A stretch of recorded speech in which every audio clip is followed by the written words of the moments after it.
TGI Friday Blind Day. We're setting the benchmark tonight. Stay tuned.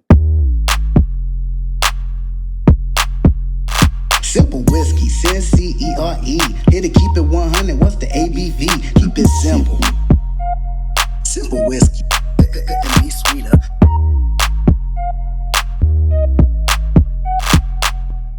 Welcome to the Simple Whiskey Show. I'm Cyncere, and tonight we have a blind tasting with 6 not so expensive Buffalo Trace bourbons. Benchmark Kentucky Straight Bourbon. I did stick my foot in my mouth during the 12 days of whiskey talking about how bad I hated Benchmark, and a couple of the expressions have now went from straight hate to just great. I am excited to see where they all land in tonight's blind, so let's get started. This is a lot of whiskey. So for tonight's blind, I'll nose each whiskey, taste each whiskey, eliminate as I see fit, rinse, wash, repeat. But before we get started, if you're new to the channel, don't forget to like, subscribe, and turn on your notification bells to stay up to date on all things Simple Whiskey. At some point this year, I'll probably do a full-on review on a few of these, but for the sake of time and tonight, we have 6 different benchmark expressions, all ranging from, I believe, 80 proof all the way up to 125 proof. I poured these earlier tonight, mixed them up, left out, came back, mixed them up again. I do have the tabs on the bottom of them so I can see what they are. I also have a notebook just in case I need to make a note or two, given we have 6 instead of like 3 or 4, but play it by ear and see how it goes. It is Friday, so YOLO. The mash bill for these is the same mash bill that they use for Stag, Buffalo Trace, and Eagle Rare. So, as I've said in the past, if it's Buffalo Trace, it's in my face. I've never said that. Probably won't say that again. But I do like all things Buffalo Trace. So, let's get to sipping. So, let's dive into A.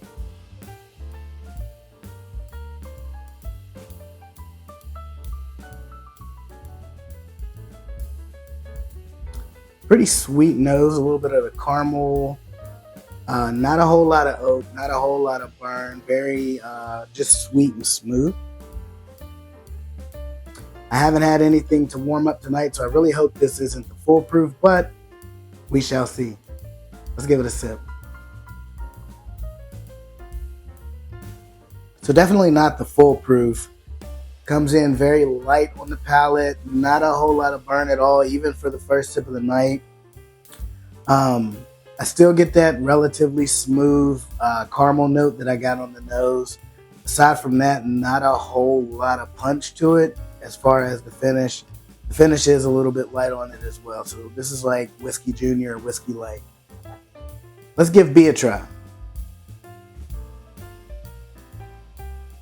So on the nose, this one's a little bit more light, a little bit more airy. I get some of that caramel, but I also get like a deeper, almost like a black cherry note. Let's give it a sip. Okay, so the caramel did shine through, a little bit of oak on the finish. Nowhere near as bland, so to speak, as the first one. Definitely has a little bit more complex flavor. Some sort of a fruit note on the end of this. Maybe a very like ripe plum or peach. I know those are 2 very different fruits, but the finish and what I get at the end of this one is very fruity. Some sort of a fruit. Like I said, maybe a peach. I think it's more peach than it is plum. Let's move on to C.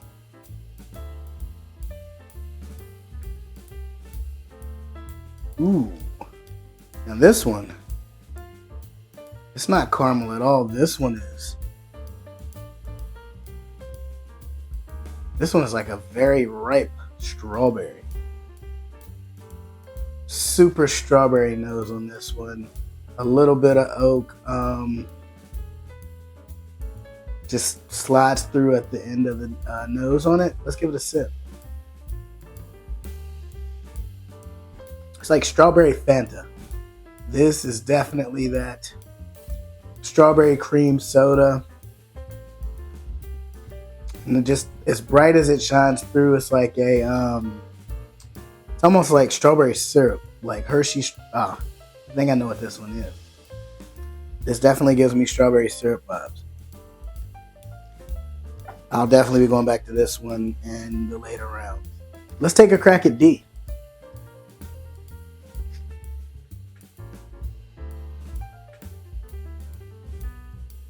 All right, this gives me a lot more of that traditional bourbon, brown sugar, but I definitely get a little more of that ethanol on the nose. I don't know if I stuck my nose way too far, but this has more of a traditional bourbon nose to it. So let's give it a sip. Very smooth oak. This one is like a just a toasted light oak. A lot more proof on this one than any of the other three, at least on the palate. Whether or not it's a lot higher proof, I don't know. But definitely get a lot more of the proof on this one. I can still feel this one with a little bit of a Kentucky hug. Definitely a lot more of your traditional bourbon nose, traditional bourbon feel, medium viscosity on the mouth feel, coats the mouth really well. The finish on this one gives you just enough oak to keep you coming back for more. This one is a good, almost a campfire sipper, but not quite.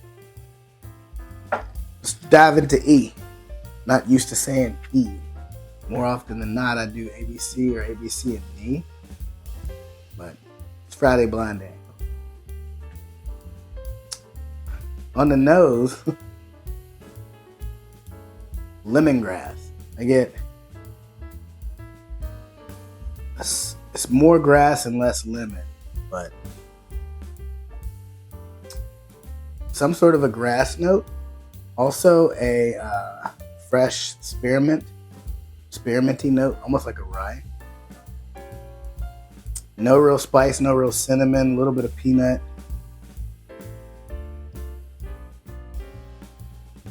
Some sort of a meaty note. Let's at least go in for a sip.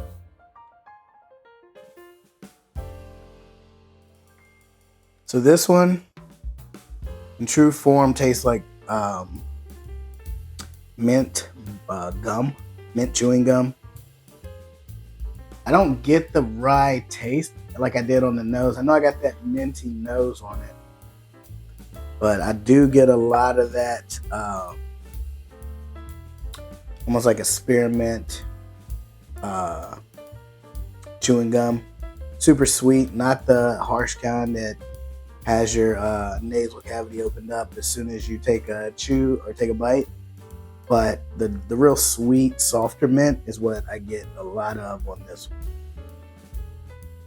Let's go with F. Again, not used to having a flight of 6 for a blind. This is my kind of Friday.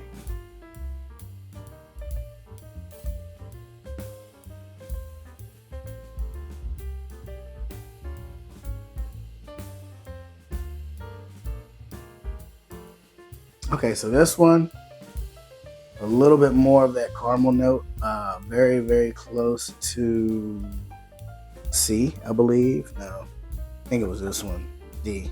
Probably should have used my handy dandy notebook, given how many I have. Let's give F a crack.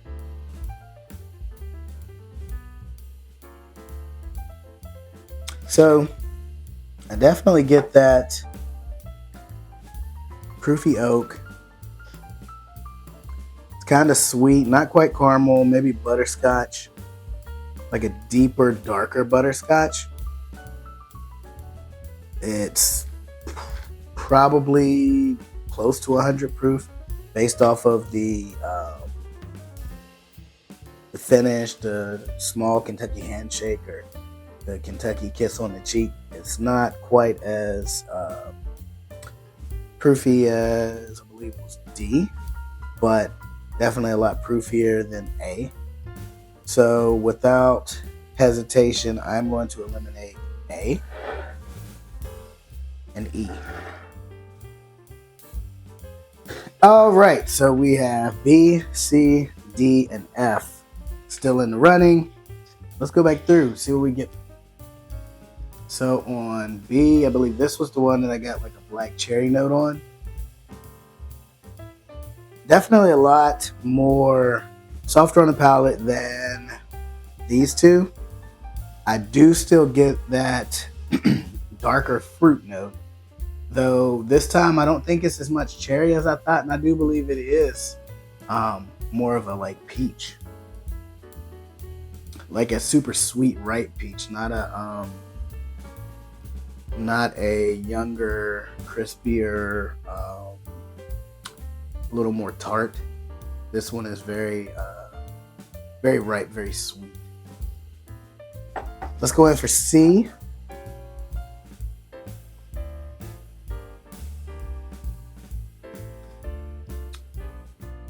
So this one, Mr. Strawberry Syrup himself. I almost get a fizzy soda like, so that strawberry soda rings true, especially in the second sip. First sip, it was a little more muted. I got more of a strawberry syrup. This sip, I get more of that carbonated strawberry Fanta, strawberry cream soda of sorts. Just super sweet, very smooth, not extremely harsh at all by any means. Not sure what the proof is on this, but it does not drink very high in terms of proof. Nowhere near what I consider to be a campfire sipper, but this right here is going to be a force to be reckoned with in tonight's final round. Let's see D.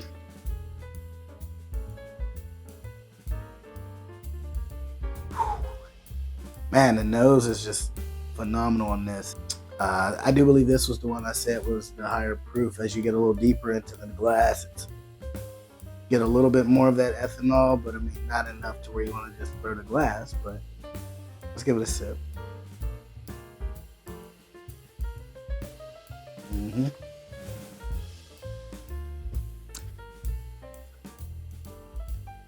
This right here is,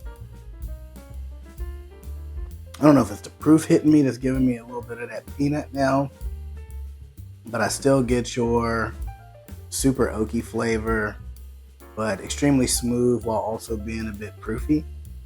This one could contend with some of your higher proof campfire sippers. It's just borderline a hair shy of where it kind of numbs your mouth the first sip, and then you go back that second sip and you've adjusted to it a little bit. You get that second sip and you get all the caramel, all the butterscotch, all of the oak, and it's just that much more pleasing. So this right here, this is also a really good one. Let's go in for F.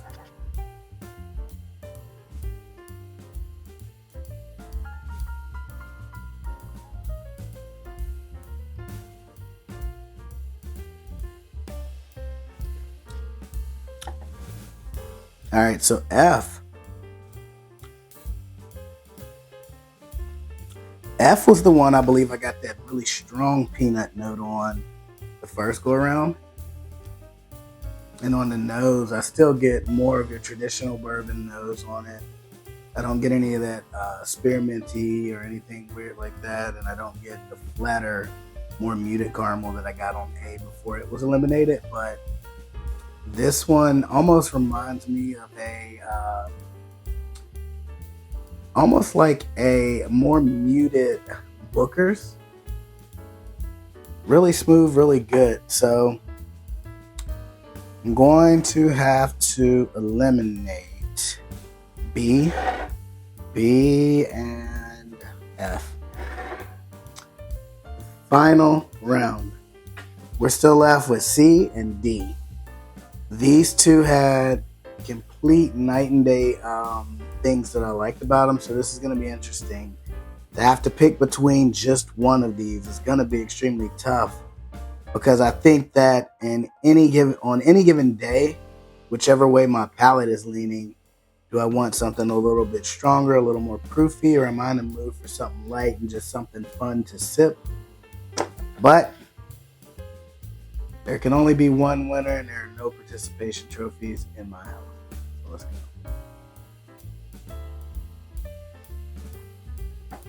That I get I get Widow Jane Decadence vibes just because I get such a sweeter note on this. And while none of these are finished in like maple barrels or anything extremely sweet, this one is just very, I know I've said it in the other 2 rounds, but it's very strawberry soda-like to me. Something about this just sets it off. It's one that I will continue to go back to in terms of a fun sipper. Let's go with B. So all the way to the 3rd round. Mr. Proofy, Mr. Nutty, Mr. Woody. This is why I don't blind 6 whiskeys.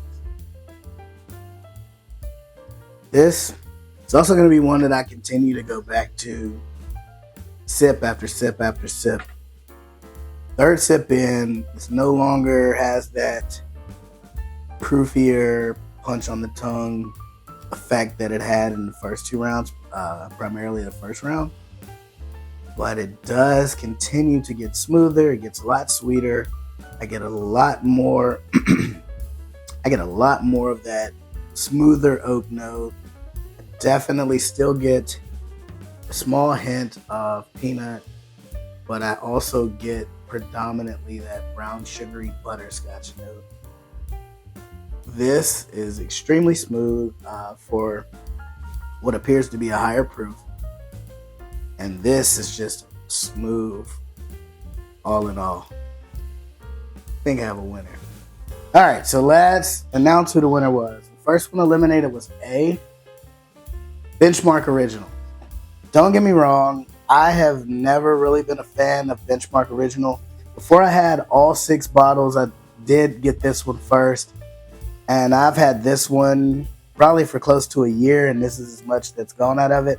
And a lot of it came from the 1.5 ounce pour for tonight. So chances are this will be one that I don't continue to go through. It's just very muted to me. I do get a little bit of that caramel, but it's just not enough to keep me saying, hey, even mix it in a cocktail. I feel like this would get lost in a cocktail. If you want to get someone into whiskey that absolutely hates whiskey, mix this in some Coke or something, because all they'll taste is Coke. The second one that was eliminated was E, and that was Top Floor. Top Floor is probably the second to last one that I was able to acquire. I hadn't had quite as much experience with that one. It wasn't a bad flavor profile, but again, kind of like A, it just left me wanting more regular bourbon flavors. It didn't give me enough. It had that spearminty rye mint flavor to it. I don't think it's got anything different than the rest of them in terms of mash bills. Just a matter that it's on the top floor in the rick house, so it gets a lot more sun in different seasons, so it changes the flavors a lot differently than it does the other 5. The next one I eliminated was B and F, so let's say F is closer to me. The Bonded. Definitely got the 100 proof on it. It wasn't overpowering by any means. Did give me a lot of good flavor. I think this was one of the other ones that I picked up a little small hint of peanut on. I probably should have took notes, but I'll explore it down the road, but it's not one that I'm going to seek out that's currently on my shelf. As for the other one that was eliminated in this round, B, is the small batch. This is the most recent addition. I actually got this one a week or 2 before Christmas, and I had a chance to taste it. I don't think I included it in the 12 Days of Whiskey, but I do know that I got it while I was filming the 12 Days of Whiskey, and I may have even warmed up with it one of the nights that I did a blind. But I do recall really liking this one. I think this was the one that I got a peach / sweeter cherry note on, but who knows? Maybe I'll do a review on this one. Let me know in the comments if any of these tickle your fancy, and if you would prefer I do a full-blown review on it. Typically in my reviews, I will nose, sip, and then for the second round, quote-unquote, I will add water to it and see how it opens up with water.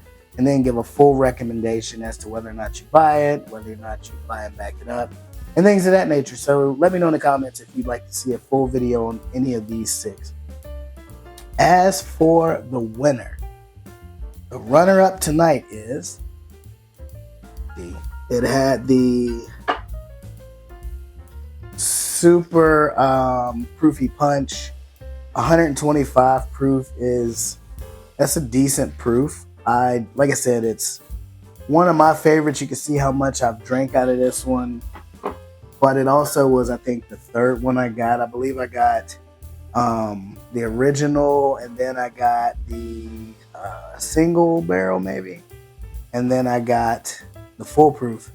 And the full proof is one that, again, I like higher proof bourbon. So for me, this is one that when you're not tasting strawberry fruit punch cream soda sippers, this one will hold its own weight. I'd be more than happy to put this one up against Elijah Craig Barrel Proof for Stag, just to see what it does. It's nowhere near as flavorful as either of those, but from a proofy perspective, it does give you similar punch, but it just doesn't quite transition as deeply as those two. And the winner, of course, was the single barrel 12 Days of Whiskey. This was the one that I think I said it was like the strawberry syrup, the Hershey strawberry syrup that you use for strawberry milk or that you put on top of ice cream sundaes. Something about this is just, it blows my socks off. And I said it in the 12 Days of Whiskey when I first tasted this one. Something about it was so bitter, so just god awful, that I vowed not to even take another sip. And then in the 12 Days of Whiskey, I did an episode on whiskeys that I hated when I first opened. And of that, this would have been one that I think I mentioned at the beginning of this one. I put my foot in my mouth because of just how good this was. I will continue to sing its praises, and if this tells you anything, this is since during the 12 Days of Whiskey. When I did that, it was right here at the shoulder of the bottle. Since then, I can't get enough of this. So next time I'm in West Virginia, I will make it a point to buy me at least 3 of these to last me for 2024. And I really hope that this isn't one of those bottles that you get a different batch and it just tastes awful, because if I'm gonna go out and get 3 of these, given they're like, I think $30 a bottle, don't quote me on that, I would definitely buy and back this one up personally. The same with the full proof. I'd definitely buy and back this one up. More than happy to do a video on this one. If you want me to do a video on this one and maybe another one, obviously leave me a comment and let me know. Hopefully you enjoyed this blind tasting. If you'd like to see me do more blinds, leave me a comment down below and let me know. If you don't like seeing me do blinds like this, also leave me a comment and let me know. All criticism is good criticism, the way I see it, unless you're just trolling. But I plan on doing at least 3 videos a week. And if videos aren't your forte, then I will also be doing shorts of some of the videos and then some individual shorts at least twice a week. So again, let me know what you prefer to see down in the comments below. As I've said in the past, whiskey should be used to bring people together. It should be used to sip with those that you love. And it should be also sipped responsibly. Until the next show, keep it simple. Cheers.